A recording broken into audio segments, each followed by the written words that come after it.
Госпожа Мираковска, вчера партиите се обврзаа на мораториум на партиските активности до душа теренски, но и на овој начин денеска се повикани повторно медиумите. До кога вака, со оглед на ситуацијата? И второто прашање ми е, да, веќе од еднаш прашање, ДИК денеска на својата седница, меѓу другото, на некој начин, меѓу редови, препорача партиите да одлучат што е поважно, дали изборите или здравието на граѓаните. На некој начин препорачува одлагање на изборите. Каков е ставот на СДСМ по ова прашање? Најпрво за првото прашање ќе ви одговорам. Состојбата интензивно се следи и од страна на институциите, но и од страна на партиите. Координациите на експертите ќе ги следиме и нивните одлуки ќе ги следиме, но во овој момент не сме во состојба да донесеме одлука за одлагање на изборите. Врз основа на нивните согледувања, тоа ќе го направиме заедно сите, затоа што веќе сите се изјаснија здравието на граѓаните е на прво место. И така и ќе постапуваме.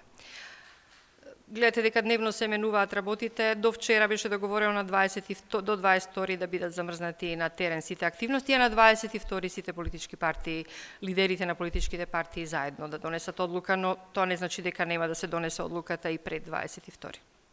Ако има потреба, се разбира за тоа.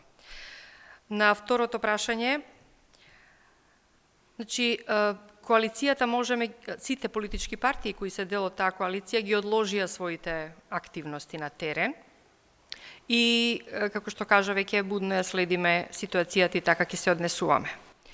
Пресконференциите се одвиваат во оваа просторија во која е извршена дезинфекција и во која на соодветно растојание се наоѓате сите кои сте во просторијата. Дел од новинарите и новинарските екипи практично ги презимаат материјалите од линкот, од видео преносот кој е директен и своите прашања ги поставуваат на мејл, што исто така можете и вие да го направите. Значи, максимално се залагаме да бидат заштитени они кои ќе влезат во оваа просторија каде што држиме пресконференција. Како што реков, здравието на граѓаните не е најважно и така ќе се однесуваме, значи може би и ова активност ќе има потреба понатаму поинаку да се организира. Ви благодарам.